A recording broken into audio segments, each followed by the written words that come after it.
Microphone check. 1, 2. What is this? Mike. It's your boy Dariel, the host of the TimeFlies podcast. I got my boy Mike here with me. What's up, my guy? How you doing? That was a good one. That was a good one. We've been on the street since the last pod. I'm good. 100%. It's been a little bit of a minute since we've convened and we just talked shit. Last time, if you guys have been watching the last episode we did, we talked about the J. Cole album. But we're gonna talk about the NBA playoffs, which is in my opinion is the best time of year. Yeah. I don't give a fuck what anybody says. It's my favorite time of year. You get to see who's really about it. You get to see who's gonna crack under pressure and all that shit. What I want to do with you is I want to talk about some things before we get into specific playoffs, because like I said earlier, it's been a minute. We haven't really talked we haven't recorded a pod since the J. Cole joint. Yeah. There's a lot of stuff that happened in the NBA prior to the playoffs starting. Yeah. And we could do quick fire, give our 2-second spiel on when you think about it, and then we can move right along. So the first thing that I have down, just the topic of tanking. So the NBA, right before the playoffs started, the NBA was looking crazy. And then you get to hear about all these different solutions. And some of the solutions literally felt like I'm doing homework. Like they were doing some like scientific. It's a complex problem. Yeah. 100%. But it's like the solutions was like, I can't even explain it. It was literally like some math shit. So my thought in particular was just real easy. Everybody gets one of those ping pong balls on the draft lottery. Everybody gets one. In my opinion, I think the 4 teams who don't get it are the teams that made the conference finals that year. Mm-hmm. So if it's Knicks and Cleveland Cavaliers, Oklahoma City and Denver, those 4 teams, they don't get a ping pong in the draft lottery. Mm-hmm. Because in my opinion, you've shown that your team and your organization, you're able to build and you're able to develop the players. So you don't need the best prospect coming out. Right. I agree. That's just me personally. The reason why I'm not trying to do all this mathematical, like the chances and you gotta be fair. Like let's just move on, bro. Yeah. I was so annoyed watching all those videos, and I was like, why are we doing this? Why can't we just keep it simple? I mean, I think it's a good initiative to take. Roger Goodell in the NFL should probably take a note out of Adam Silver's book and trying to understand that problem too. One thing I found interesting, kind of related, kind of not related, but was the fact that the Mavs are being investigated too. The Mavs being investigated. In terms of the lottery and getting Cooper flagged. And how, I don't know, man. The Luka AD trade still never sat right with me. Like, I always feel like there's more to that. And somehow, some way, that draft pick is intertwined with that. Yeah, I know. I mean, it's insane that you trade Luka and then you get the reward is you get number 1 pick coming in. You get the next good white guy that's coming in. Yeah. So I get why you're definitely your antennas are up, but I mean, maybe they got the luck of the draw. What do you feel more confident in? Them getting the luck of the draw or some shady shit going on? I'm cynical. I'm always gonna say the shady shit. All right, heard you. Okay, next topic. Chris Paul, dog. Clippers, the way the Clippers did him was super dirty. I still don't understand what exactly happened with that. The Fendi meme after the Clippers lost. Oh yeah, that was crazy too. And just for context, the picture, for those who don't know, it's a picture of Big Fendi. I don't even know, he's Fab's guy, he's Brooklyn for lifer, but he was at one of his ops' funeral, just standing there, and his purpose of being there was making sure that he was dead, allegedly. So that's what Chris Paul posted after the Clippers lost. And it's honestly probably the most respectable thing Chris Paul's ever done in my eyes, because I can't stand him otherwise. But thank you. Oh yeah, you don't like Chris Paul. I just don't fuck with him. I don't know why, I just don't. I mean, I understand. He's definitely an acquired taste. Like, there's all those stories about him and Blake Griffin not getting along, DeAndre Jordan with the Lob City, so I definitely get it. Thank you for giving us that context. Mm-hmm. But just from some of the numbers for career averages, he averages 17 points, 4.5 rebounds, 9 assists, 47% from the field, 37% from three-point line. He's a 12-time All-Star, 11-time All-NBA, 9-time All-Defense, 5-time assist champion, 6-time steals champion. Yeah. He has 2 Olympic gold medals, and he was the 2005-2006 Rookie of the Year. Like, can't fight it. Nah, and then when you're talking about just leaders, and I mean he does have some hiccups in the playoffs, but for overall his career, he's one of the best point guards I've ever seen in my life. Just as far as like putting his teammates in the right position, leading his team.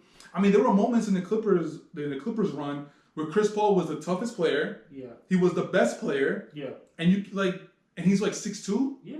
So like as far as like competitive nature, as far as like the basketball IQ, he just exemplifies that. And I just feel bad that his career ended the way it did. Yeah. The Hawks, it is unfortunate. The Hawks just like sent him a text and was like, "Yo, you don't need to come with us back to LA from Atlanta." That's disrespectful.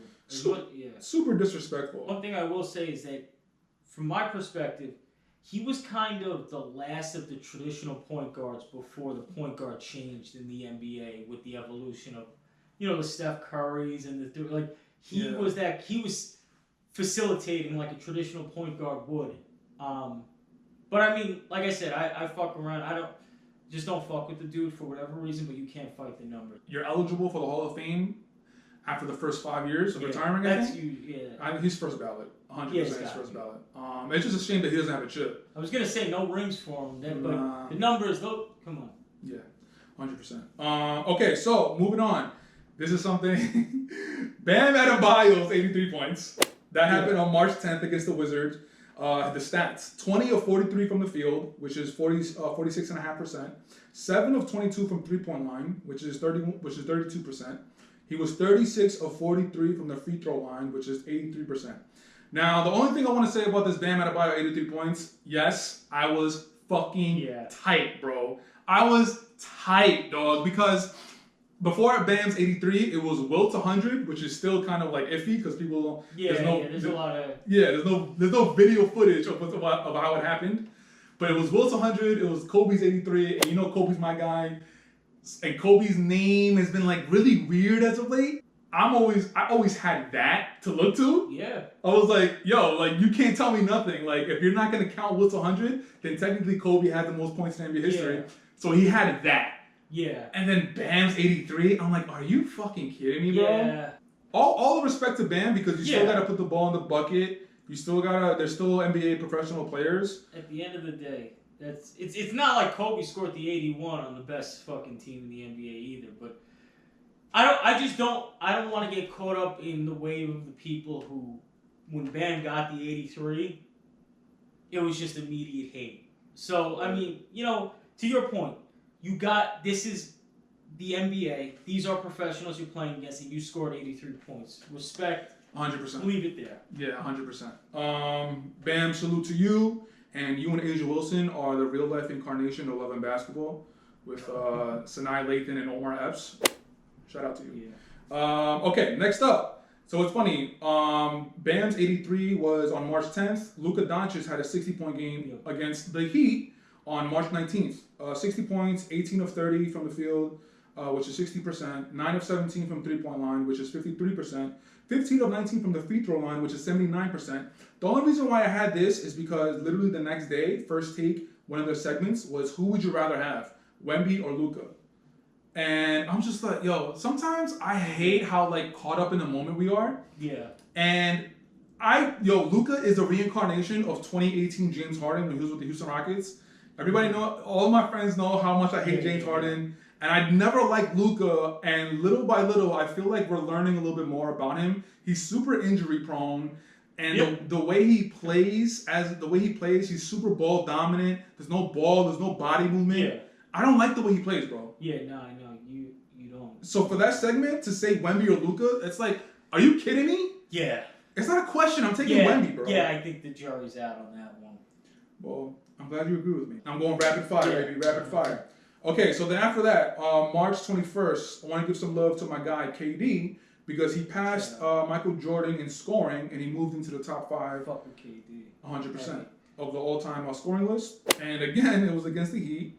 27 points, 9 of 17 from the field, 53%, 5 of 9 from three-point line, which is 55.5%.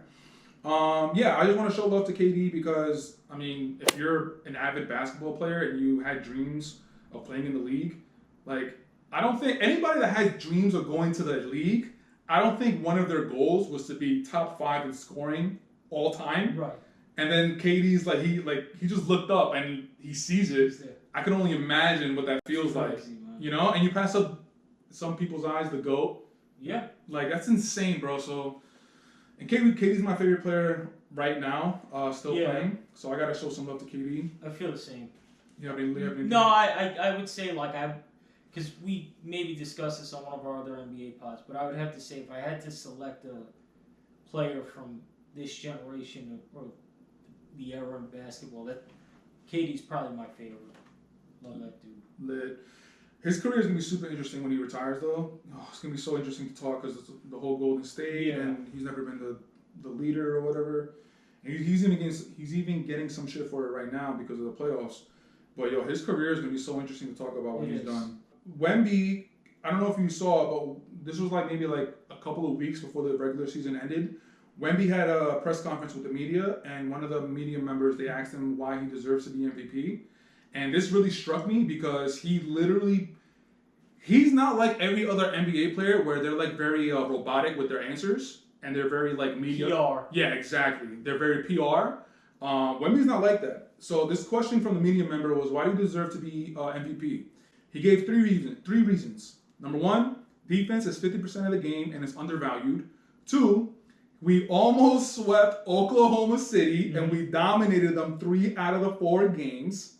3, offensive impact is not just scoring points. My first one would be that defense is 50% of the game and that it is undervalued so far in the MVP race because I believe I'm the most impactful player defensively in the league. Second argument would be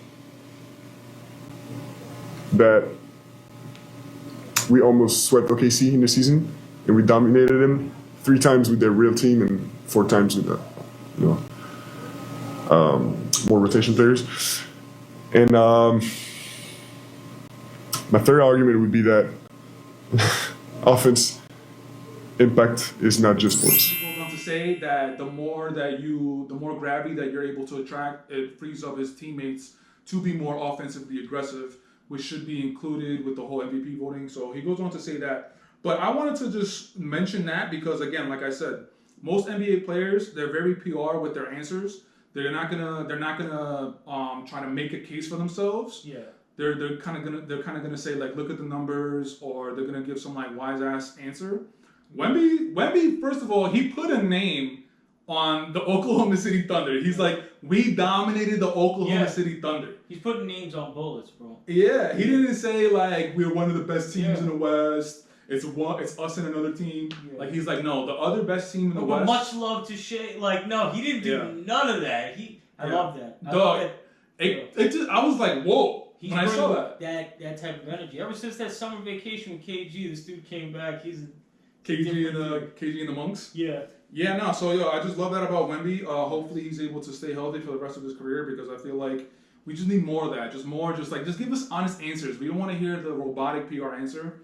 I'm really tired of that. And it draws more attention to the game overall when you got someone. We'll talk about Jaden McDaniels later with the Timberwolves. Oh, yeah, absolutely. Yeah. Okay, just a couple more things. 2 more things real quick. On April 1st, LeBron passed Kareem Abdul-Jabbar for all-time wins, which includes the regular season and the playoffs.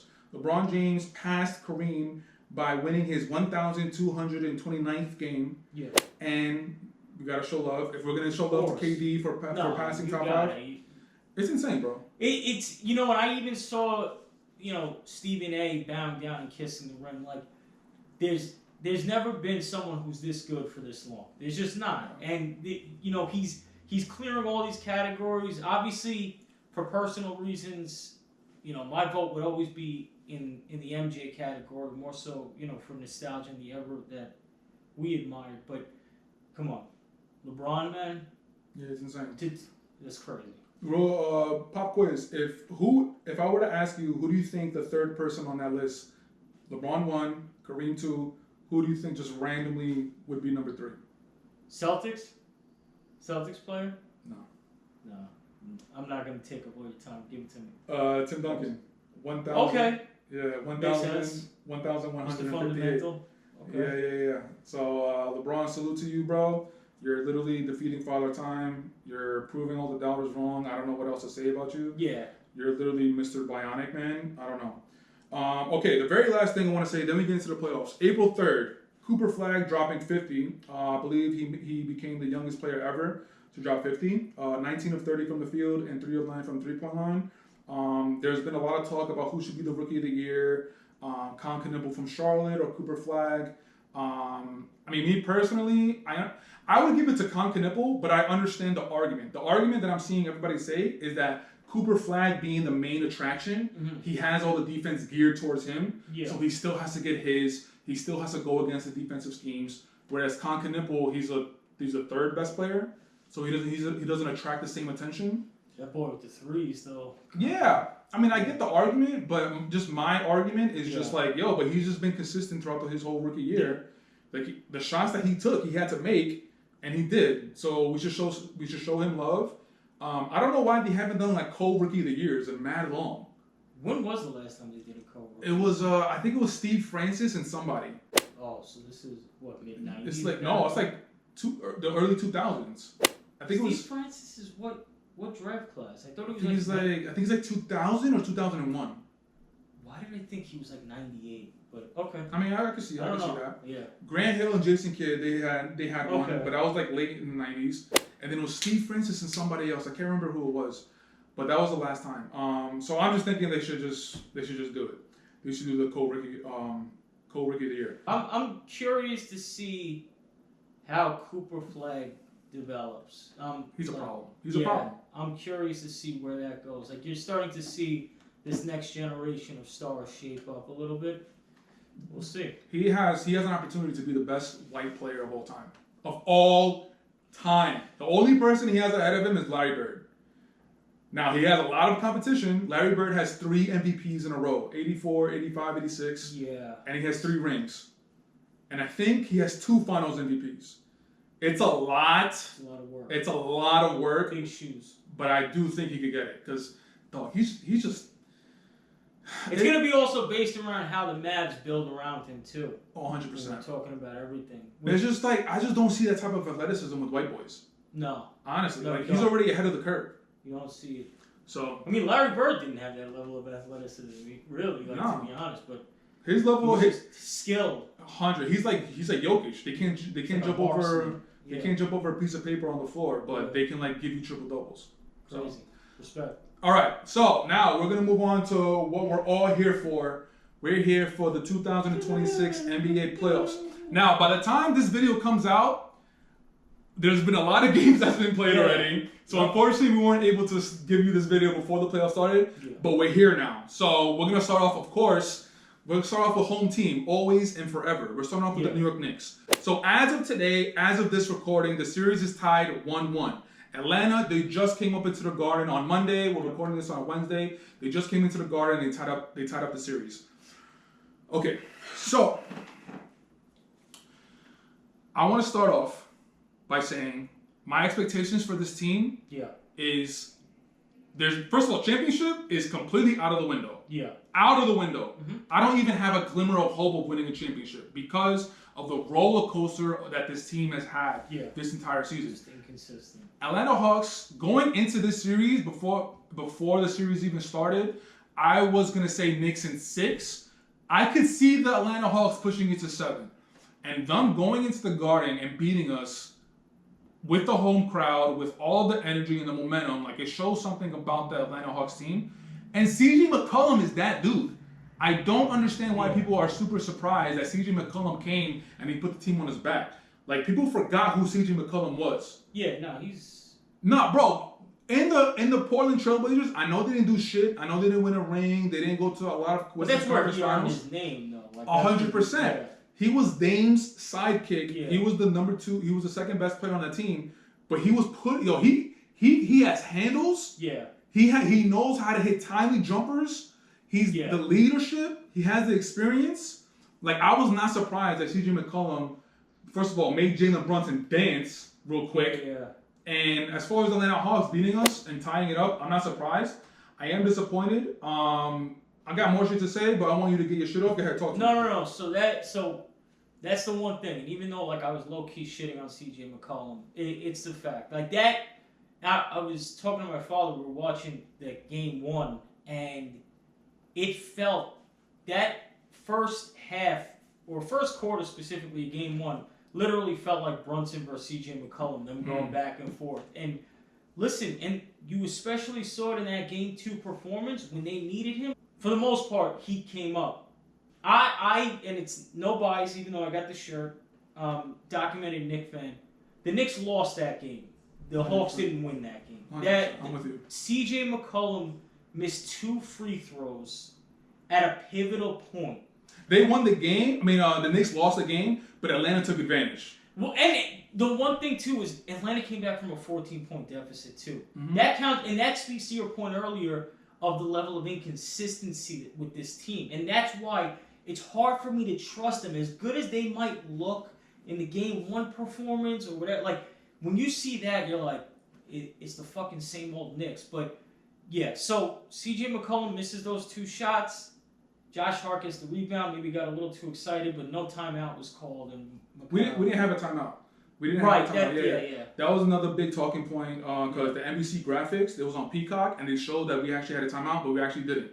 Okay. So I was actually mad at Mike Brown, but then when we found out when I didn't, I was like, okay, what else? That's good. That gives me some relief to an extent. Yeah, I mean, and then Josh Hart, I believe, got the rebound, or he's the one that gave it to Mikal. Yeah. So you're trying to get the defense, not settled, and they had no time to set up a defense. So I understand they didn't really have a play; they just had to go. But before I get to Cat, I do want to mention something about Mike Brown that he fucked up last game. In the second quarter, beginning of the second quarter, and beginning of the fourth quarter, he went to his bench. Yeah. He went to Jose Colorado. He went to Jordan Clarkson.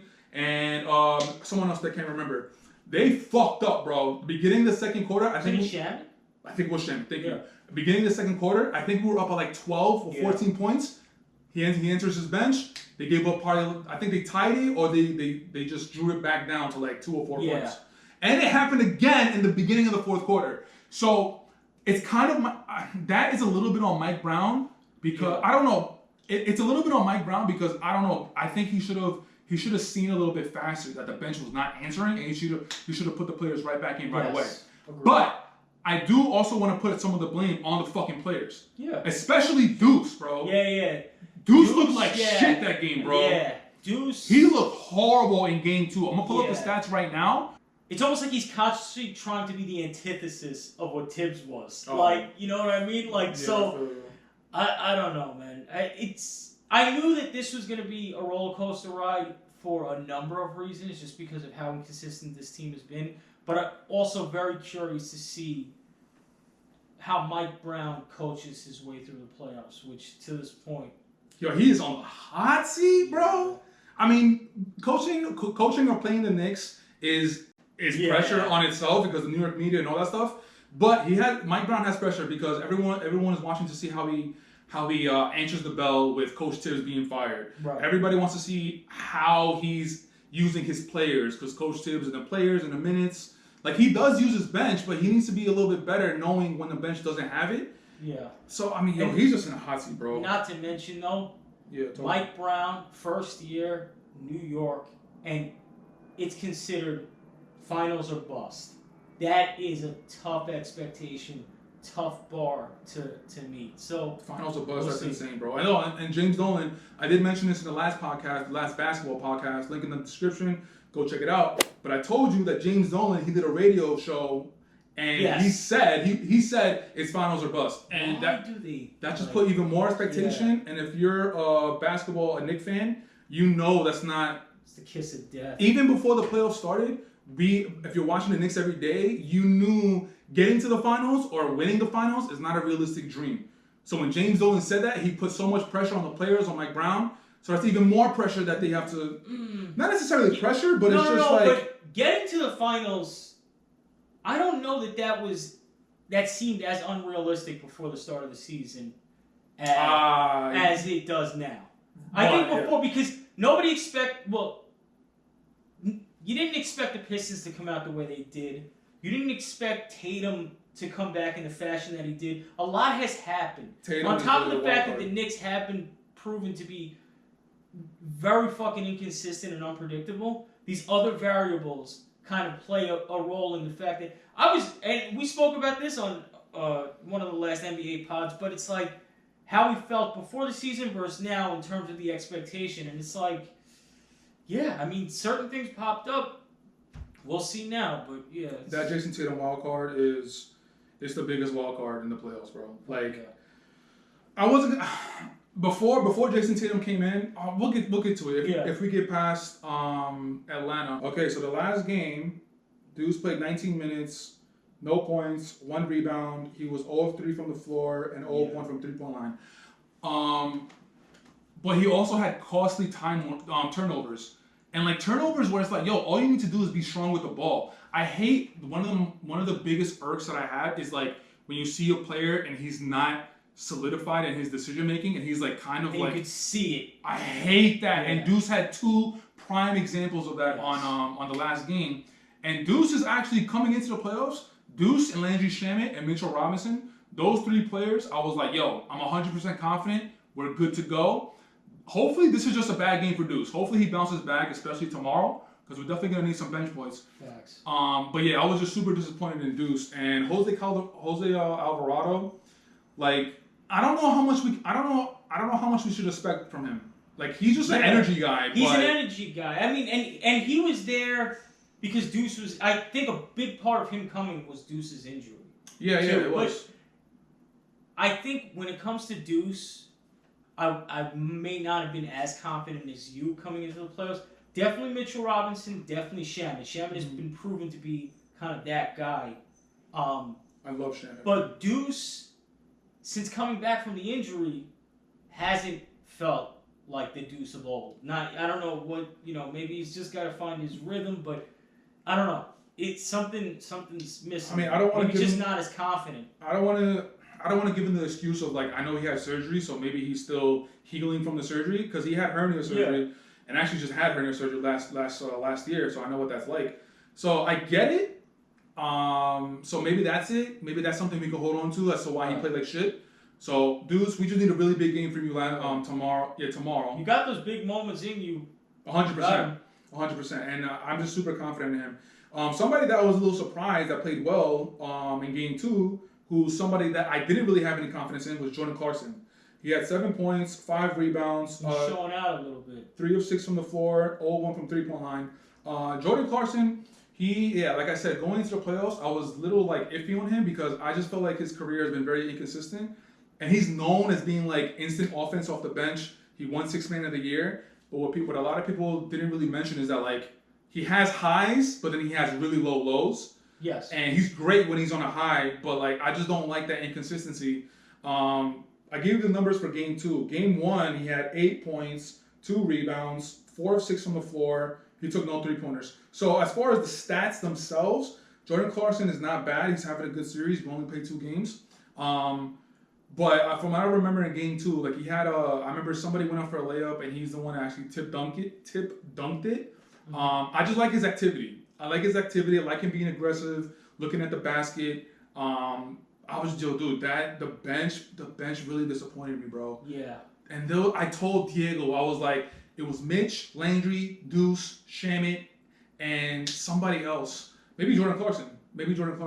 And I said, Diego, this is a nasty lineup, bro. And that's when they gave it up in the beginning of the second quarter. Yeah. And that's when they gave it up in the fourth quarter.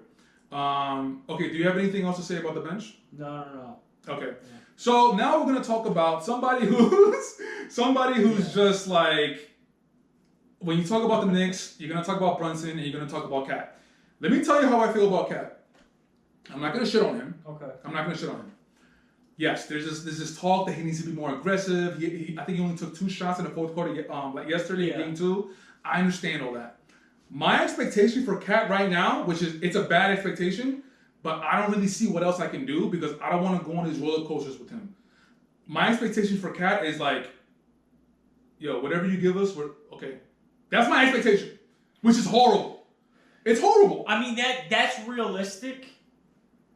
The fact of the matter is, and the reason why that's troubling is the fact of the matter is, if we're going to get where we need to go, Cat has got to be. It's not gonna happen though. I know. It's not gonna happen. But I'm with you. It's in. You know, I was seeing him on 2 occasions completely like overpass Brunson, throwing it out of bounds. Like there's just certain. It's not happening, bro. Fuck are we? And it's not happening. Yeah. Game one. I remember game 1 vividly. First half, it seems like he was letting the game come to him. I don't remember his stats at the end of the first half of the first game. But I remember how he played in the second game. I think he finished the first game with 25 points.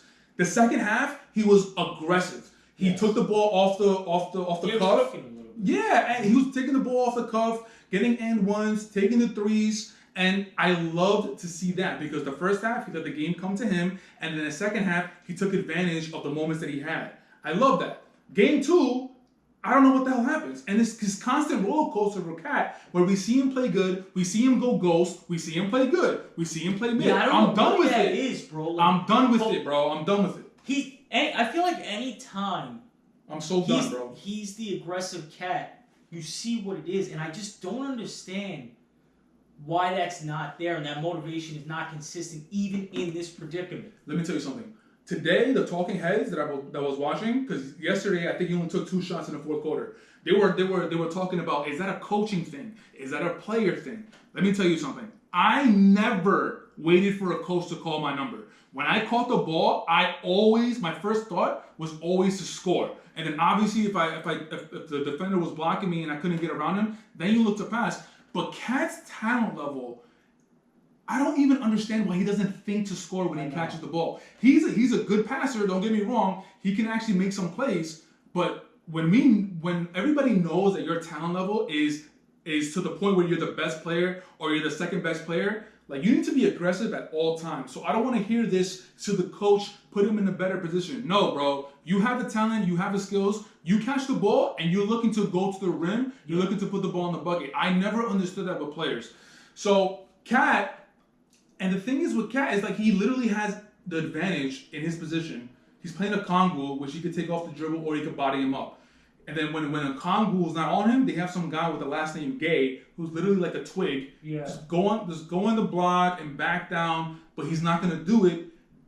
Partially it's his fault. I also partially I don't ever really see him. I don't really ever see his teammates look for him on the block. Yeah, I don't know. Yeah. Because partially Cat doesn't demand the attention. He's not demanding the ball on the block. So that's partially his fault. But if I was Brunson, if I was Hart, I'm like, yo, get your ass on the block, bro. Right. You have Gay. You have like 80 pounds on him. Just get your ass on the block and then just do a baby hook or just do a little pass. I feel like, they make the game so much more difficult than it is. But yo, Cat, that's where I'm at with Cat. Like, I'm literally like, whatever you give us, okay. I'm not expecting anything from him, which is terrible. No, I'm with you, to be honest. I'm with you. I know what we need of Cat, but my expectation just can't realistically meet that. So the last thing that I want to say, if you have anything else to say, of course, let me know. But the last thing I want to say about this series is Jalen Brunson. So game 2, we mentioned a little bit at the top of this pod. We were talking about CJ McCollum and how, he looked to get Jalen Brunson on defense. He was actively looking to get the switch and get Jalen Brunson. And in game 2, one of his moves at the top of the key, he had Jalen Brunson dancing. This is going to be interesting with Jalen Brunson because, first of all, he's like a 6'1" point guard. And there's that conversation of being the best player on the team when you're that short or you're that small. There's only been like a couple of people that's been able to do it, Steph and Isaiah Thomas of Detroit. And Jalen Brunson, like, he has defensive deficiencies. He does. He has trouble with longer, taller, athletic people that are on him, even though he's been doing a pretty good job when Dyson Daniels has been on him. I thought Dyson Daniels... Better than expected. Exactly. I thought Dyson Daniels was going to give him a little bit more trouble. But when CJ McCollum, when he's looking for that switch and he gets Jalen Brunson on him, first of all, the stat in the last game, in game 2, when CJ McCollum got the switch and he got Jalen Brunson on him, CJ McCollum was 9 of 12 from the field.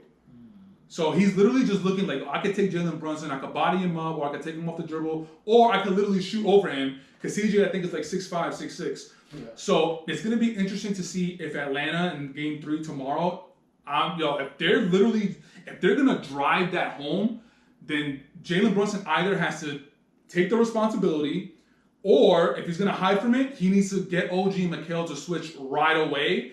I don't want to see if Jalen Brunson's getting cooked. Like, I get it. You have ego and you have pride, but you're going to have to get OG and Mikal. That's why we got them. we got them to go Right. against the best offensive player on the other team. Wings, yeah. Game 3 is going to tell me a lot about where the series is going to go. I know you're going to think I'm crazy. I still haven't ruled out the Knicks in 5. We'll see.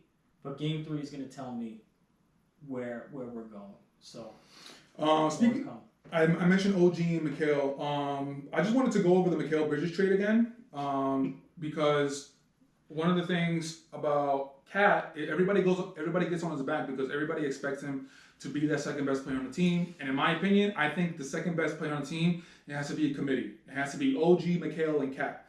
But if you look at the Mikal Bridges trade, bro. Yeah. So the Knicks got Mikal. They got Keita Bates-Diop, Juan Pablo Valle, and a 2026 second round pick. So basically, we got Mikal Bridges and a 2026 second round pick. Okay, what did the Nets get in return? 4 number. They got Bojan Bogdanovic, Yep. who ended up retiring because he messed up the ankle pretty bad. Mamadi Diakite, Shake Milton. Shake Milton was a good player. I don't know why he's not in the league. But as far as players, okay, it's pretty much Bojan Bogdanovic. Now, the picks. 5 first-round picks. Yeah. 4 unprotected in 25, 27, 29, and 31. Their future on it. 1 first-round pick swap, which is unprotected. Yeah. That's great. And, I'm not done. And a 2025 second-round pick. Yeah. Now, if you're an avid basketball hooper or watcher, Mikal is not the type to be the best player on the team. I understand that. But when you look at the facts, you look at what we gave up for him, we can't have you playing the way you've been playing. He's been playing okay, but dog, I've been saying it since we traded for him. He needs to have at least 18 a night. Yeah, every night it needs to be 18 to 20 points. I don't want to see this 8 points. I don't want to see this 6 points. So game 2, he had 10 points. He was 3 of 10 from the floor. He was 2 of 6 from 3-point line and 2 of 2 from the free throw line. Game 1, 11 points. 2 rebounds, 1 assist, 1 block. 5 of 9 from the field, so he was a little bit more efficient. 1 of 4 from 3-point line. And he took no free throws. Seeing the Atlanta Hawks come into the Garden and take game 2, first of all, it gave me really bad Indiana Pacers vibes from last year. And at the end of game 1, we had maybe a 10, 11 point lead, and then they started hitting some threes. Yeah, it got a little dicey there for a second. I texted you. Yeah. I said Indiana vibes. Yeah. And I was like, yo, if we end up losing this game, I'll be so pissed. Obviously, we didn't end up losing. We went up 1-0. But they didn't finish the game off great. No, they didn't finish strong. And then, go ahead. No, then game 2 happens. And then game 2, literally, we are up 14, I think, going into the 4th or somewhere in the 4th. And then we end up losing the lead. And I just don't understand, bro. There's so many hiccups with this team. My expectations is like, there's no chance. Dog, there's no chance. Even if you hypnotize me, I'm not going to say the Knicks will win the championship. It's so glaring in front of me, bro. And it's sad because of the expectations we had coming into the season. Yeah, to be honest, championship. No way. No, I think the championship is probably going to land out west one way or another. So now from the Knicks specific topic, we're going to move on to the rest of the playoffs. But just touching upon the Knicks' path. Yeah. So I don't think they're going to win a championship or get to the finals. But the path is there. Yes. Because Boston Celtics, yes, they got Jason Tatum back. Me personally, I don't care how Jason Tatum looks. I know he looks great. His nickname should be Wolverine because the way he healed is insane. Yeah. But the thing is with me is I'm looking at it on a human level. You played 13 to 14 games before the playoffs started. Okay, cool. And then you played 2 games so far in the Philadelphia 76ers series. I don't care who you are. Playoff minutes are not regular season minutes. Yeah. It's almost like a game and a half with how intense those minutes are, how intense those games are. So I think it will catch up to him. Yeah, I hope so. And having said that, if we meet them in the second round, I think that's how the Knicks would get past Boston. I think Jason Tatum, his wind would he start breaking down. Like he'll just get gassed. And yeah, I just don't think that he'll fully be there as the Jason Tatum of old. And I think that's why I think if we get past Atlanta, I fully think we could beat Boston. I can see us losing, obviously, but I think Knicks could win that in 6 or 7. And I really think that Jason Tatum, there's gonna be a moment where he's gonna get gassed, or he just can't get to the same spots or the same moves that he had. And he's human, bro. And I think that's a break that the Knicks could have. Yeah, and I'm not as shook of Boston this time around, but there is one thing when it comes to Boston, not so much Jason Tatum specific, but I do feel like there's an extra edge they have where if we do meet in the second round, they have this chip on their shoulder. Like, these motherfuckers weren't supposed to beat us. Yeah, no, I get They it. did. So, and Jaylen Brown, it takes every fucking opportunity to try to shit on the Knicks and the fans. So, there's a certain energy that I think they're coming with that the Knicks have to be prepared for. But 100%. Yeah, I mean, we'll see what happens with Tatum. But I mean, the counter argument is what you said, is that chip on the shoulder. They eliminated us, and on top of that, they played about 80% of the season without Jason Tatum, and where did they land? They landed at second in the East. Yeah, second, right? Overall, yeah. Yeah. But they coasted within that top 3 the entire season, pretty much. Yeah. So they basically, as it's in front of us, they showed everybody that even without Jason Tatum, they could put the ball in the hoop, they could win. Jaylen Brown is a leader. Like, Jaylen Brown could be a number 1. Yeah. So even without Jason Tatum, I still think it would have been a tough series. But with Jason Tatum back, it's going to be even more interesting if we get past Atlanta. Okay. Also, I wanted to talk about another break that the Knicks, I think, could have is Detroit and Orlando. I think Detroit was so hell bent on seeing us. I really do think that they could get got. They could get got. Get got, like eliminated. Magic. So if they move on, they're gonna see the Cavaliers or the Raptors, which is basically the Cavaliers. They could. I think they could. Orlando could test them. Orlando looks like that they finally woken up and beat the team that they match the physicality. Yes, the physicality I think is there with the Detroit Pistons. So they tied up the series. I mean, they beat Detroit in Game 1, which is very surprising. But I think the Detroit Pistons, they're so hell bent on seeing us in the playoffs. I think that they need to recalibrate and realize that it's gonna be a while until they see us, bro. But it's only the ECF until they see us. I'm not even gonna hold you, bro. If there's not a massive upset in this first round, and it is Cavs and Pistons second round, that Cavs team, they're not losing to the Cavs. They're just not. That team, I'm with you. The knees are gonna buckle. It's fucking inevitable. You know what I'm trying to do? I'm trying to give hope to my fucking Knicks, man. Fuck. I'm trying to give hope to my Knicks, and I already said I'm not expecting them to shit. No. But I think that would be. I think that if there is going to be an upset that were to happen, it would have to be Orlando, because the Cavs, they're just one of those teams. They're there, and then they're gone just as quick as they came. Remember last year, all the fucking hype around the Cavs, and it's like, and I feel like we've spoke about that before too, but they're just, and your boy's there now too. Who? Mr. Playoffs, Mr. I fold in the biggest moments. Yeah, I know. So first of all, never my boy. But yeah, no, 100%. I'm with you. I'm just trying to clear a path to the Knicks. But yeah, I know. I don't trust the Cleveland Cavaliers, and I mean they get Toronto in the first round, bro. They're so lucky, bro. They're so lucky they got Toronto, man. Such an easy first round. I know. When I saw that the Hawks and the Knicks was gonna happen, I was like, fuck. But even if we match up with Toronto, we would have fucked over some games. We would have gave up. Yeah, we probably would have won in 6. The Knicks are gonna fuck some shit up. Yeah, man. We would have won in 6 we would have won in 6 instead of sweeping them or winning in 5. So whatever. There's that. But yeah, Cleveland Cavaliers, I'm with you. I don't really have confidence in them until they show me, until they prove me. All right. So for the East, before I move on to the West. Yeah.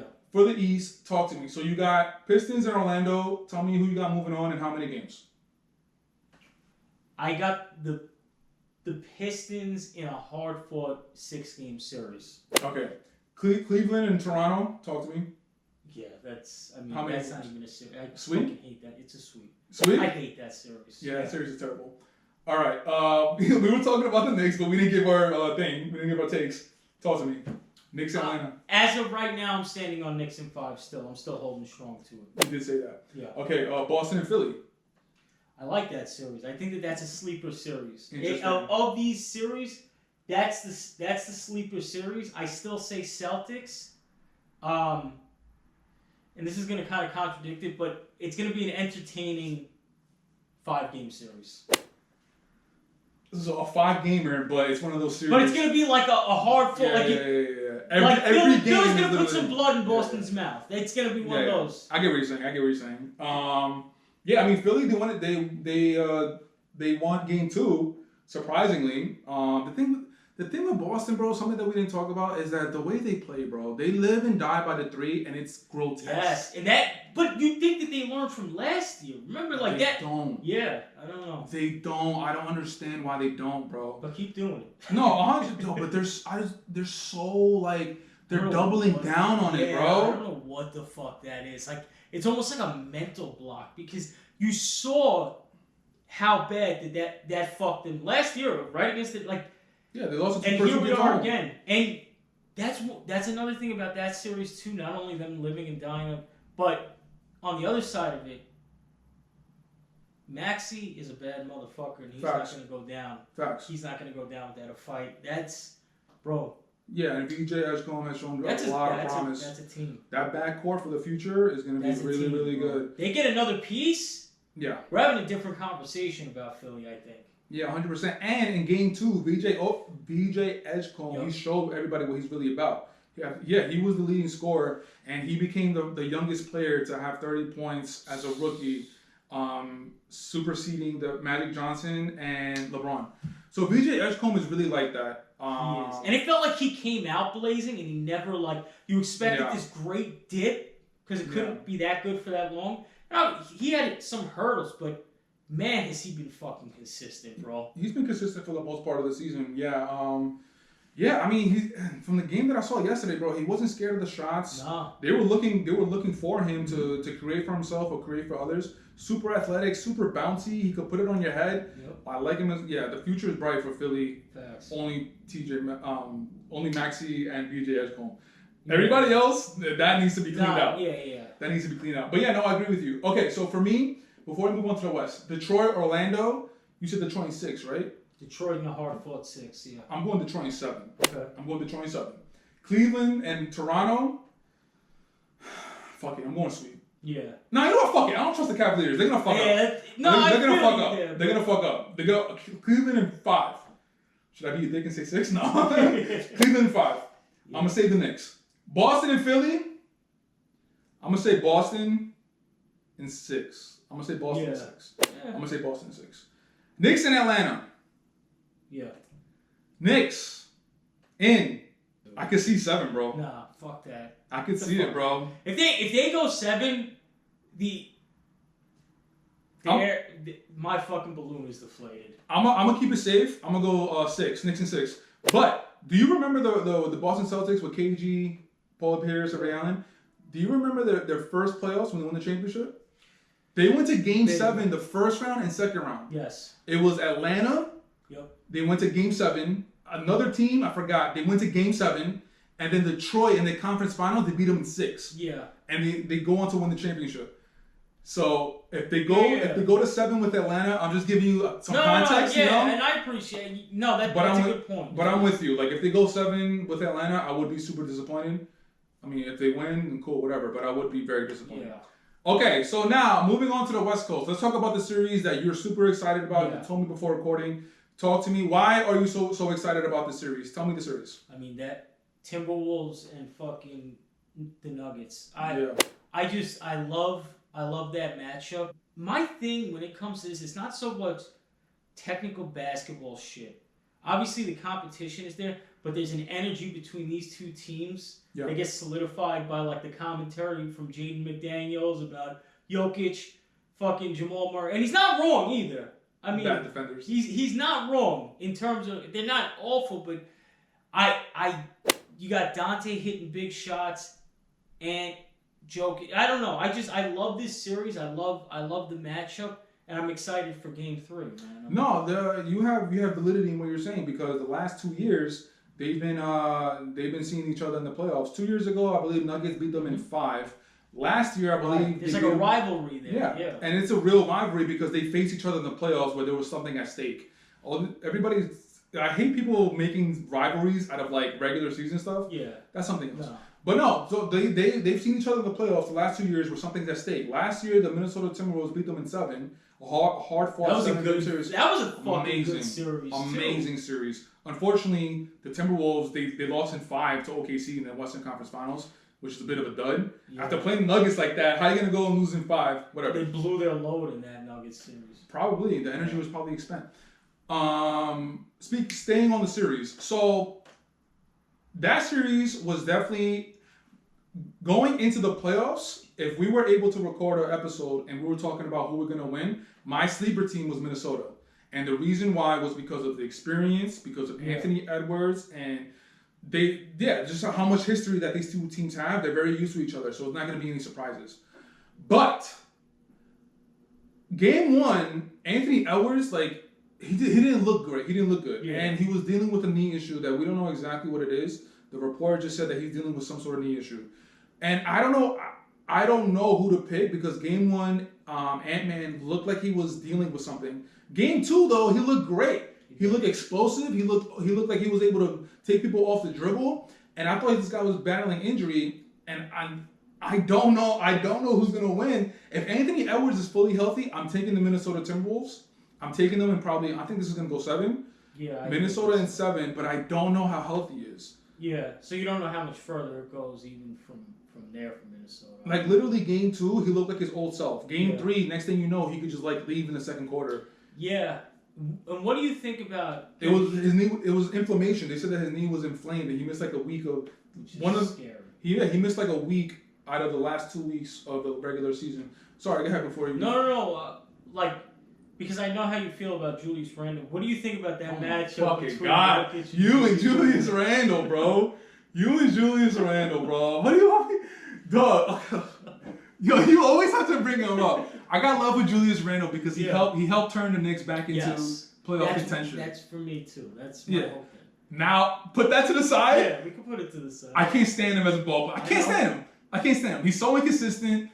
He has this thing with like Cat where when he's looking for contact, he flails his arms, he flails his legs, and I don't like that. I don't like when people are looking for contact. Just play aggressive, get the contact, and the ref will respect you, and they'll give you that call. And I just don't like his game, bro. Yeah. I really don't like his game, and it might be something so minuscule, but I just don't like. I hate it when he goes up and he's like flailing his arms and he's trying to get a call. Yeah. Stop doing that. It's so annoying, bro. And he's not a consistent jump shooter. Whatever. Of course, you have to bring up Julius Randle. Yeah. That series I think is gonna go 7. So what? I said Minnesota in 7. Who do you got? I say Minnesota in 7 as well. Minnesota. I say Minnesota in 7. Damn, we're just not gonna respect Joker like that? No, I do, but I mean, and maybe it's my own bias. In terms of the Western Conference teams, there's something that I like about that Timberwolves team. Not that they're gonna, because you have monsters like the Spurs and the Thunder. But I like that fucking Timberwolves team. I think they got some fucking dog in them, man. They got some fucking dog in them. Rudy Gobert is finally playing defense on Joker. The first 2 games, he's been doing a good job. Yeah. He's just making it tough, and that's all you got to do. Nobody's asking you to stop Joker. That's impossible. All you got to do is make it tough. And from the first 2 games that I saw, he's like really active. He's moving his feet. He's getting in front of the post. He's deflecting passes. I love what I see from Rudy Gobert. And I think if the Minnesota Timberwolves are gonna win, just have Rudy do that. Expend your energy on that, bro. Slow him down. Make him take tough shots. Get your putbacks. But if you're able to do that, I really like Minnesota Timberwolves' chances. Does Rudy have a Defensive Player of the Year under his belt at all? He has 4. Right? He's got 4. A few. Yeah, he has 4. Jamal Murray, I do want to give him some. I want to show him some love because this season is his first time being an All-Star. And Jamal Murray, in the playoffs, he's like that. He shows up, bro. 100% like that. He shows up in the playoffs, bro. When it He's a matters. big part. I mean, obviously you have Joker as the fucking the face of that team, but if you know, Jamal Murray is a huge part of that puzzle. 100%. And another what I was gonna say is that another piece of that team, which makes it the Holy Trinity, is Aaron Gordon. Yeah, big time. But the thing is, Aaron Gordon missed, I want to say, half of the season because he's been dealing with hamstring issues for the last few seasons. Last year in the playoffs, he pulled it, and he was barely able to walk in the series against the Clippers. Yes. And the series after that, they took OKC to 7. So they took OKC to 7 last year, and Aaron Gordon, he messed up his hamstring, and in Game 7, he was barely able to walk. And he's just been dealing with a hamstring injury for the last few seasons. So he missed 50% of the season this year. I think they really made it a point to really give him rest, to really just have him for the playoffs. And so far, I think he looks fine. I think he looks good. I don't think he's ailing. I don't think he's but you never know with Aaron Gordon. He's been injury prone the last few seasons. That's a fact. So if he messes up that hamstring, I don't want to see it because I want to see a healthy Aaron Gordon. I think a healthy Aaron Gordon could really help the Nuggets turn the corner and get back to the championship and get back to the finals. I think they match up well with OKC. I think they match up well with San Antonio as well. But yeah, no, that series is going to be a dogfight. I like that. So going into the playoffs, I had one of these 3 teams winning the championship: OKC, Denver, or San Antonio. If you remember, I picked San Antonio to go to the chip. I still have that. For good reason too. I remember. I still have that. Mm-hmm. I'm still sticking with that, and we'll get into the Blazers and Spurs series next. And there's reason for doubt, but I still have the San Antonio Spurs winning championship, and I'll tell you why. I'll tell you why in a little bit. But the 3 championship teams that I had was OKC, Denver, and San Antonio. It's gonna be one of those 3 teams. The only team that I can see maybe possibly, who do you think? Boston? I don't think it's coming from the East, bro. The championship? I don't think so. Yeah, I don't see it. Detroit is still too inexperienced. I don't see that happening. If I have to say, maybe Boston, but I really don't feel it's coming from the East. Me neither. Definitely going to be from the West. OKC, the series that OKC has in the first round is Phoenix Suns. The first game, they absolutely blew them the hell out. Yes. I don't think there was a surprise there. No. I don't think Phoenix was in the play-in, and they lost to the Trailblazers in the first game, and then they had to play Golden State, and they eliminated Golden State. So now they're playing OKC as the 8th seed, and it's just OKC is a monster, bro. They're a monster, bro. The Suns up. They're not going to do shit. You give them 5, at least 1. If OKC sweeps Phoenix, that's going to tell me a lot. I think it'll tell me a lot because, they have a championship, they have the experience, but if you're really going to put your foot on someone's neck and show everybody that we're not missing a beat, they will sweep the Phoenix Suns. And I feel like they are going to do that. Yeah. I feel like the OKC is gonna sweep the Suns. Where do you, in your expertise, where do you see the Suns sneaking a game? How? Game 3. How though? Do you have a strategy in mind? A scenario that? One thing I don't really see a lot of people doing, I don't really see people hunting SGA. He's not Dylan Brooks was just talking about taking an opportunity to try to go ISO with him, but he's not a bad defender, and the thing is that he doesn't play defense on the opposing point guard. Yeah. But if I was the team going up against OKC, I don't care who the hell is guard. I don't care who SGA is guarding. I'm going right at him. I can't really picture a team doing that. OKC, they hide SGA and they put him on another player. Yeah. But they have, their depth is crazy, bro. Sidebar kind of. There's a podcast or a show that Action Bronson and Fanatics are doing where he's cooking with certain people. So he did an episode with Gary Payton, who we all know, fucking legend, legendary point guard, defensive player, Hall of Famer, yada, yada, yada. And he asked him specifically, how would you defend SGA? And he was like, you know, SGA is crafty, but I would tire him out on the other side of the floor first, and then catch him on kind of the back end. And that's from the glove. That's from one of the best defensive players ever. So it's an interesting strategy, but the thing is with that, like if you're gonna go right at SGA and tire him out, I mean, dog, your depth is crazy, bro. Yeah, that's a fact. Because I'm thinking about like even if you're able to like get Shea in foul trouble, like you're gonna have to go at him. You put the ball on the floor, you're able to get by him. You got Chet at the rim. Yeah. If you're able to get by him, you got Case and Wallace reaching. Yes. You got J-Dub reaching. You got. There's a reason why they're that team, bro. Yeah. There's a reason why they're that team, straight up. And Chet, like I know that there's this thing that people are putting between him and Victor Wembanyama, but Chet is a solid defender. He's like 7'2". He's a solid defender, bro. Yeah. If Victor never existed, he'd probably be one of the better defensive players in the league. It's just his misfortune that there's just a generational talent in Wemby. Yeah, 100%. I'm gonna give Phoenix one game though. Okay. I'm gonna give Phoenix one game. We'll see what happens.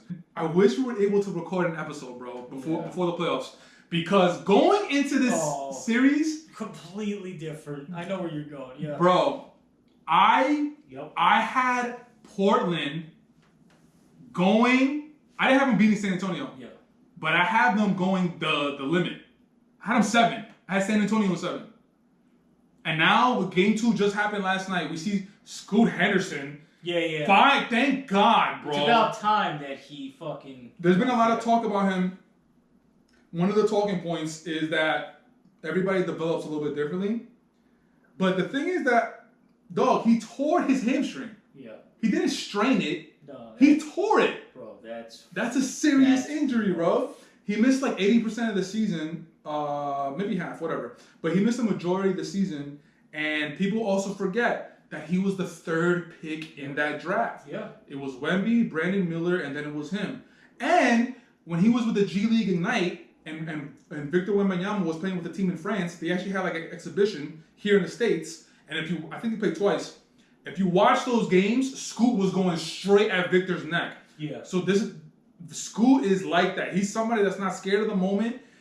You see that the skills that he has the speed, he's athletic, he could blow right by you. He has to work a little bit more on his jump shot, but he was able to hit a few shots yesterday. Dog, I loved what I saw from Scoot. Yeah, no. Loved it, bro. He's solid. I was kind of taken aback, but because I'll be honest, I kind of forgot. Like I kind of forgot, but I also think that's fair. Yeah, I also think that Portland lucked out with Wemby going down. 12 minutes. What was it? It was like the second quarter. Yeah, he played 12 minutes up to that point, and he goes out with the concussion. So the reason why I like Portland so much, bro, is because besides Wembanyama, dog, they have the athletic wings to stay with the guy. It's not like and Drew Holiday is known as one of the better defenders in the league. Like he's guarding Victor Wembanyama at times, and he's holding his own. Yeah, like that's how he landed with the concussion. Yeah, true. Well, Drew pulled a chair. Yeah. So he was being crafty there, and that's just a bad accident, just a fluke. Hopefully Wembanyama gets back. Because I want to see him more. He's just a complete alien. I've never seen anything like him. But the reason why I like Portland so much is because they have the personnel to keep up with the San Antonio Spurs. Besides Victor Wembanyama, everybody else is like maybe a 6'5", 6'8" athletic guard. Yeah. You got Drew Holiday, you got Denny Arvia, you got Jeremy Grant, you got Kamara, you got Scoot. All these guys are super athletic, and they're able to stay in front of these guys. Fuck yeah.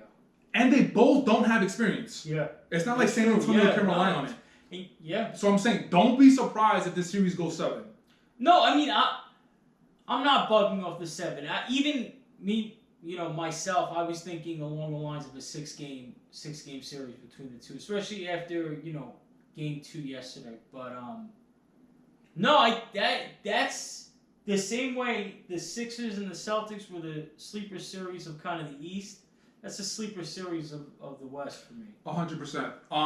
And also the reason why I chose the San Antonio Spurs to win the championship, I just said a big reason why people aren't choosing them is because of the experience. I understand that, and I'm also an experienced guy. But what Victor Wembanyama is able to do, think about this. Victor Wembanyama can win a game if he has 2 points. He literally stops people from looking at the basket. Yeah. I've never seen to his degree. Like I've seen it like with Shaq, you know, but it wasn't consistent. Yeah. It wasn't something that you knew going into a game. Victor Wembanyama, you know that if you're in the paint and he's on you, you're not gonna get a shot off. It's not happening. It's fucking ridiculous. I've never seen anybody have this type of effect on the defensive end. And if you're able to have a horrible offensive game, but still be the main reason why you win a game because of your defense, first of all, the energy, you're still going to expend energy, but you might not expend that much energy. You have the other team intimidated. You have the other players thinking about you. Right. Like, I visibly see players looking around the basket. And when you have them doing that, you already have them. You're already in their head. That's the main reason why I have the Spurs winning the championship this year. I mean, of course, maybe not. And on top of that, the news that we just saw yesterday with the concussion, Victor Wembanyama, he could actually miss like a good chunk of the series. Yeah. People are saying that he might not come back to game 6 or 7 if it goes 6 or 7. But the concussion protocol is like, it's weird. Like the player can go back to activity within 48 hours. It could be 24 if he doesn't show any signs of concussion. Yeah. It's just a lot of stuff that he has to get cleared. And the next game is actually on Friday, which is 2 days from now when we're recording.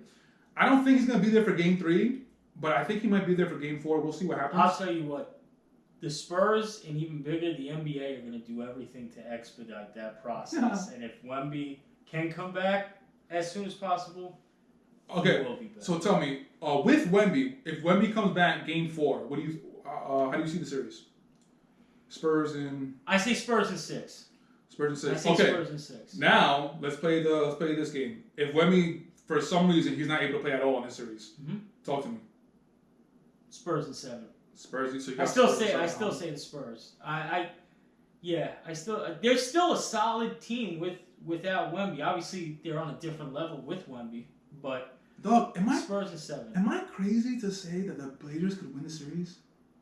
No, you're not. For the reasons you just stated, you're not crazy. Even with Vic back. You might be bordering crazy with that. Yo, it's something I love about this team, bro. Well, they're athletic. They're actually, I mean, once again, not necessarily going to technical basketball, but they're fun to watch too. Like I like watching them. But the one thing that I'm thinking about is they don't have like a go-to player. They have it with Denny Advia. He's a first-time All-Star. He's Israeli, super tough. His nickname is Turbo. The thing I don't like about him is that he only has one speed. It's literally, I'm going to bully you to get to the rim, or if I have a shot, I'm going to take it. But I don't think he's developed that mid-range game yet. Yeah.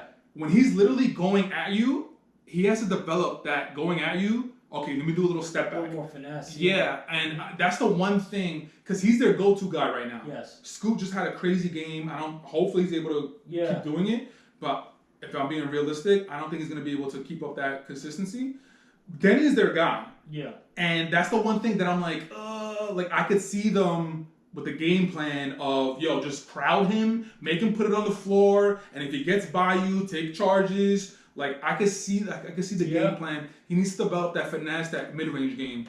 I really like him though. I really like him. I like the season that he's had. And people don't talk about Portland because they're in the Northwest and they're not like one of the best teams in the league. So a lot of people were surprised. But I kept my eye on them the whole season. I'm like, if they're able to get to the playoffs, whoever they match up with, they're going to be a tough out. Mm-hmm. And I'm so happy that they're in the playoffs, bro. I'm so happy to see them. And Denny Advia getting his love. Drew Holiday has been playing amazing. Scoop getting his love. We all want to see Vic back because he's literally just... And don't watch TV. Now that we're talking it through, but don't understate, the Drew Holiday presence. You have that experience there. You have a guy who's tried and true. Bucks, like he's been there. He knows what it's like to get there. So having a guy like that on your team is understated. The bigs that they have, they're not like spectacular, but they have big bodies to throw at Vic. Donovan Clingan is 7'2". He's not 6'11". He's 7'2". Right. That's huge. Robert Williams, I think he's 7 feet. Yeah. Like they have bodies to throw on him. Victor could probably cook them. Yeah. But they could get them tired, bro. They got the fouls. They got the bodies. I'm saying, bro, like we'll see what happens. Yeah, we'll see. Hopefully the Blazers will actually make me look like a god and make the Spurs take them to 7. Okay, we actually have one more series to talk about, and this is a very interesting series. Yes. We're talking about both of our favorite player right now, the Los Angeles Lakers versus the Houston Rockets. Yes. Now, as of this recording, Game 2 has happened, and the Lakers have went up in the series 2-0.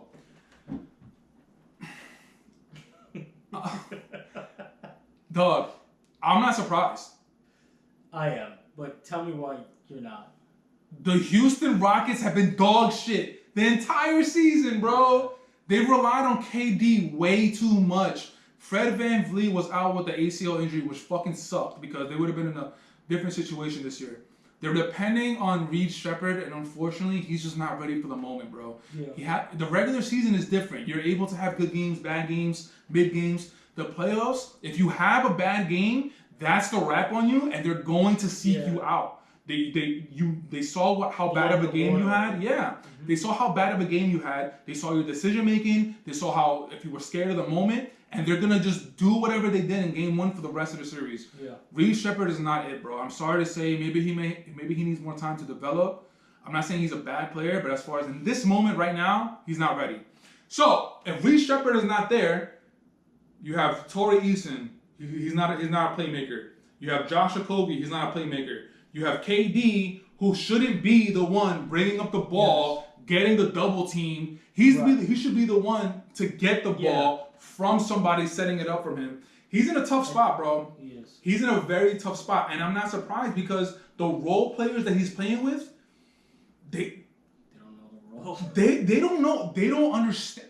For some reason, I feel like they don't understand that they have to make a play, bro. You gotta, They're looking around like a deer in headlights. Yeah. Like, KD's getting doubled, and they're literally looking at him like, give me the ball. I don't see someone going into the middle trying to command KD giving the ball so the defense could come in, and then you could spread the ball out. I don't see that. And Şengün has been one of the most disappointing players that I've seen, bro. That's a fact. I'm super disappointed in him because with KD out in Game 1, Şengün was supposed to be the number 1 option, and he looked like he was a fucking scared little... He didn't look like he was ready for it. What are you doing, He didn't look like he was ready for it at all. And then Amen Thompson, it's Amen Thompson. As much as I love him, he's offensively, he has a lot to work on. Yes. He doesn't have a shot. He doesn't have a 3-pointer or mid-range. He needs to work on his touch. He's just working on raw athleticism right now. Go ahead, talk to me, bro. No. I'm mad scattering right now. No. Coming into the series, I mean, like you said, and even though at the top of the NBA season, the Rockets were kind of my team that I was watching, but as the season progressed, they just haven't been in. That's just a fact for a number of reasons. But coming into the series, I wasn't all that convinced by the fucking Lakers either. And now the Lakers are without Luka. So coming into the series, I felt like the Rockets had the edge. Not super convincingly. Like I thought it would be maybe like a 6, even 7 game series. But if I'm being honest, because of the fact of kind of all the facts that you just laid out, I think the Lakers have this series. I think that this series is pretty much good as fucking done, and I wouldn't be surprised if the Lakers take the Rockets out in 5 games. I wouldn't be surprised. I was gonna say sweep. Yeah, honestly, like the way it looks right now, because of exactly what you were just saying, Şengün is not ready for this. I don't know when Amen Thompson is going to develop into the player that I believe he is capable of being. And they're relying too heavily on KD, as crazy as that sounds. People around him need to do more, and I don't see it happening. Dog, and the game is so easy, bro. I don't know why everybody's making it so difficult. KD is bringing the ball up. One, he shouldn't be doing that, but in the situation that he's in, okay. If KD's getting the ball up, and the Lakers have shown you since Game 1 that they're doubling him, the moment he passes half court, somebody just make yourself available. That's it. Put your big boots on and make a play. Yeah. If you get blocked, if you get fouled, you have to be aggressive because that's how you keep the defense honest, bro. And everybody's just looking at him. Now, something interesting that I watched Gil's Arena, the Gilbert Arena show on YouTube. Yeah. And this today's episode, they were talking about LeBron James without his two best players and the type of talent that he has around him, with KD with the type of talent that he has around him, because I think they're both equal. Yeah. Yeah, I think the talent that LeBron has around him and KD has around him, I think that's equal the talent level. But you're seeing LeBron 2-0 right now, bro. Yeah. He's giving Luke Kennard the confidence of Larry Bird. Yeah. Like, and the Gil's Arena, someone mentioned that, like, it's very interesting to see KD with this type of talent, because then you get into the conversation about he needed to go to Golden State because he didn't have he had Hall of Famers as far as his role players, and if he faced off LeBron in the finals with this type of talent, it would have been a different outcome. Thank you, outcome. And it's interesting. I never really thought about it like that. Yeah. It's just LeBron's amazing, bro. Yeah. LeBron's amazing. LeBron, do you remember the 2007 finals? Do you remember the team he had? Yeah, he had shit. Boobie Gibson. He had shit. Ira Newble. Drew Gooden. Zydrunas Ilgauskas. Yeah. And he went to the finals, bro. Yeah, he went to the finals. Do you remember the first time? Was it the first time? I think it was the first time. The first Warriors championship. Do you remember what happened in that series? Remind me. So Kyrie Irving gets hurt earlier in the playoffs. Yes. He's out for the rest of the playoffs. Kevin Love gets hurt in that playoffs. Yes, yeah. Now it's coming back to me. Yep. He took the Warriors to 6. Do you remember who the leading scorer of one of those games were? Or second leading scorer? Matthew Dellavedova. He's a leader. LeBron, this is why LeBron has this is why LeBron has such a strong argument for being the GOAT. The talent level that he's been able to take to the finals or make it even a competitive series, I've never seen it, and it's because of his basketball IQ. He's in a position right now that he has to be the best player, of course, because Luka and AR, his two running buddies, they're not there. And LeBron's talent is still top 15 in the league, so he's going to be the best player on the floor. But with LeBron's special skill that everybody thinks LeBron's skill is scoring, but it's not. It's his playmaking. His playmaking is what separates him from the better players in the league. He understands what role he needs to do. And in this series right now, he understands that he needs to give the confidence to his role players. Luke Kennard, Jackson Hayes, Rui Hachimura. And the talent that he has around him, it should not be 2-0. It should be 1-1, if anything. Yeah, that's a fact. But no. Yo, LeBron has impressed me. And he's 41, bro. 41. He's 41. I don't understand how he's doing it. Doesn't make sense. Now, the argument that because we both said that we wouldn't be surprised if the Lakers swept or if the Lakers won in 5. Yeah. Now, the argument that I have is if the way Houston Rockets could win Game 3, first game back home, crowd's going to be very energetic. Yeah. The role players play good at home. They're probably going to hit their shots. So they might win Game 3. They may. But I just haven't seen shit from them, bro. It's been bad, bro. And then when the Houston Rockets actually get shots up, they're like bricks. Yeah, it's ugly. Oh my god, bro. I feel so bad for KD, bro. Because Tari Eason, I like him. He can hit the 3. He's like 6'9", bro. He's huge, and he's one of their main defensive players. Him and Amen Thompson, but Tari Eason is not consistent. Amen Thompson doesn't have that touch yet. Reece Shepherd is scared of the lights. Şengün just scared of the lights. I don't understand, bro. They're just not there, bro. I feel bad for KD, bro, because if he gets if he gets bounced on the first round by this Laker team, the talk is already bad around his name, bro. Like, what else are you gonna say, dog? I don't know. Like, how many more excuses can I come up? I can't come up with excuses, dog. I mean, no. I feel, oh man, KD, bro, please turn it around. Ime Udoka, please light a fire under these fucking guys' asses, bro. If I was Ime Udoka, I'm looking at everybody in the eye and I'm like, yo, why aren't you guys hooping? Yeah. It's just basketball. Why are we down 2-0 right now? Like, It's just basketball. The Lakers are not 2-0 better than us. No. With the talent level, it should be tied 1-1 if that. And Şengün, I'm looking at Şengün and I'm like, I might trade you, dog. It's a valuable piece. See where you can. I might trade you. And before this season, well, really before the playoffs, because this season I still kind of like this game. But before this playoffs, I was like, nah, you're a centerpiece. And now I'm just like, yo, this is how you perform? Yeah. When you have DeAndre Ayton on you? DeAndre Ayton, that's filthy. You got DeAndre Ayton looking like the second coming of Shaq. Şengün needs to fucking check Get his shorts. the fuck out of here, bro. Bro, oh my God, he's soft, bro. Yeah. Soft might be the wrong word, but I just scared. He's just a little bit too finesse for me, I think. He's a little too finesse. He has moments where he's forceful and he's like dunking on people. But when I see him in the post and he's like spinning off, he's looking for the contact. He's looking for that like offensive touch with like a hook.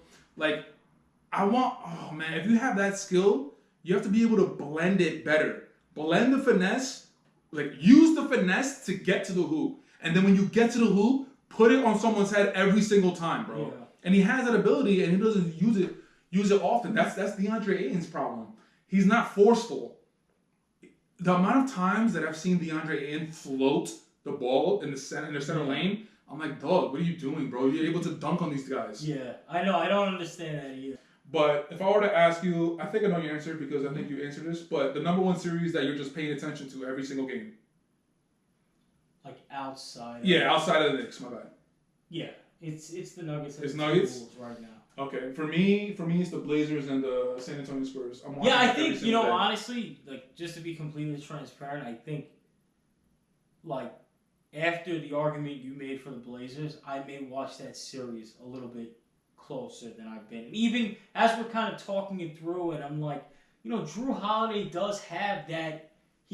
For all we know, he's like the leader in the locker room with the experience that he has. And you mentioned earlier, neither of these teams have boatload of experience, but Drew Holiday does give the Blazers the edge in that regard. So I think I'll watch that series a little bit closer. But the Nuggets and the Wolves are definitely the series that I'm glued to. I'm not mad at that. Before we wrap it up, I do want to mention what is going to look like for the Knicks if we don't make it. It's to the finals, bro. I'm telling you. This is crazy. I've been saying it from however long we've been talking about this. It's not happening. It is finals or bust for this team. If they don't make it past where they made it last year, they're gonna take some steps to do what they think is gonna get them to the next level. I think it's gonna set the team back even more, whatever the fuck they try to do. Okay, so staying on that topic, the big rumor, not even a rumor, just it's literally just floating out there, bro. At this time. It's literally the elephant in the room. Giannis. Yeah. If, like you said, they don't make it to the finals, even though I think that shouldn't be the expectation, I think we both agree it shouldn't be the expectation. No, it shouldn't. But if they don't make it to the finals, they're making a move for Giannis. Yeah. Mike Brown is out. I think Mike Brown would be out too. I don't know that Mike Brown is out. Dog, they're already talking about Mike Brown being out because of Atlanta. Yeah, no, I don't know that Mike Brown is out. I think that if they make this big splash with a big acquisition like a Giannis, and then they fall flat again, which they would. I'm sure because they're giving up 80% of the team. Mike Brown at that point is out, but I don't think after this season, he's out unless something happens where similar to Tibbs, where it was like the reason Tibbs was out, it wasn't kind of just a natural evolution. There were players that raised concerns, and those players were marquee players. We still don't know exactly who. It was Mikal. And there was probably Cat too, though. But that was enough for them to say, all right, this guy's not going to work for our team. And I mean, the talking heads, Stephen A. Smith and everybody, they said that the Tibbs firing was because of James Dolan. Not Scott Perry, Worldwide West and Leon Rose, they wanted to keep Tibbs, but James Dolan wanted to move him out, so that they had to do it. Yeah. I don't think it was a bad move. Like we said, we talked about this before. I don't think it was a bad move. It's just they didn't have a plan. If they had a plan and they had someone specific that they were going to target, then I would have been, depending on who that person was, I would have been okay with it. They just fired Tibbs, and then they looked at the pool and was like, oh. And that's what tells me that it was something more abrupt and it wasn't the natural evolution. It was the fact that they fired him, and then it was like they're trying to sneak and talk to Jason Kidd. Like, it was, what the fuck are you doing? Yeah, but, that few weeks was crazy. But the thing is that if you remember this, because we had this conversation a million times, one of the things I said is, even if Coach Tibbs didn't get fired at the end of last season, I still don't think he was the guy to get us over the hump. Even if he had 2 more seasons, 3 more seasons, I still don't think he was able to get us over the hump. And it's just, he's a great coach to me if you're going to build a culture. Like the Charlotte Hornets, they should get Tibbs. Charles Lee, first-year coach, I think it is. He did a great job bringing them to the play-in. But if you really want to set a culture, you go get Tibbs. As far as winning a championship, unfortunately, I don't think he meets that criteria. But there's only a few that can. Mike Brown, bro. Oh man, I just feel so bad for him, bro, because he has there's so much expectations on him. Yeah. And the one thing that he's doing is that he's using the bench, which is great. But some of the offensive schemes, i.e. Cat, not being incorporated, is like, what the fuck is going on? Yeah. Is it Cat? Is it the coach? I don't know what to think of it.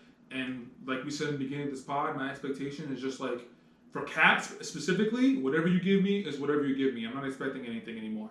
And I'm kind of like that with Mike Brown a little bit. Yeah.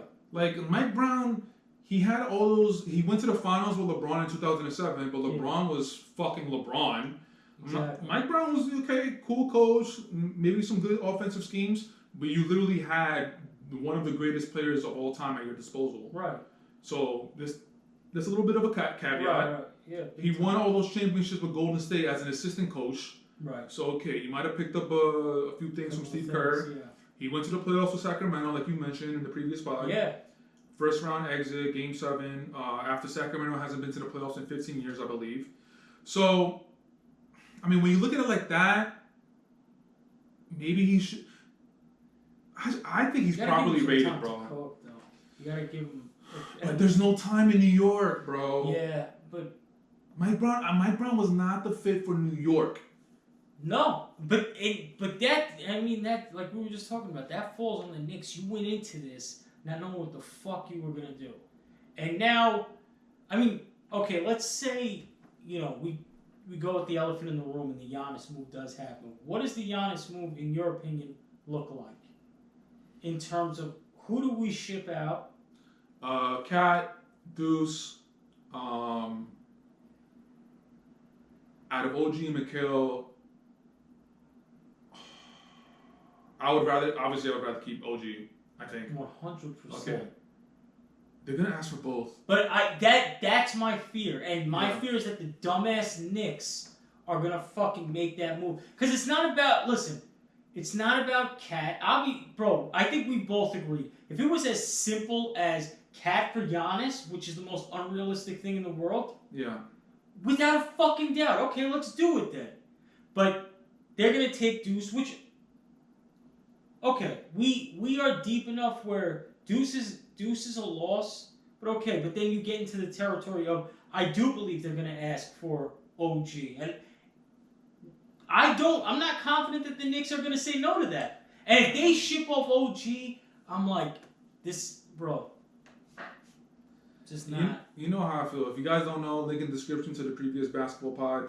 You'll get my takes about Giannis, but fuck it, I'm saying it again. I don't like anybody who's not great at something. Giannis doesn't have a consistent jumper, his ball handling, his post up, his touch. Like, Giannis is just put your head down and go to the rim. How do you build a team if that's your best player? Your best player needs to be very good at something. Shooting, post up, footwork, ball handling, basketball IQ, all those things I just mentioned. Giannis has not been in the conversation for anything. And what is he, 32 now? He's up there. He's like 31, 32, I think, yeah. So, yeah, bro, it's just, based off of our expectations and how far we think the Knicks can go, they're not going to make it to the finals. Hopefully they make it to the Eastern Conference Finals and they make it tough against Detroit or Cavaliers.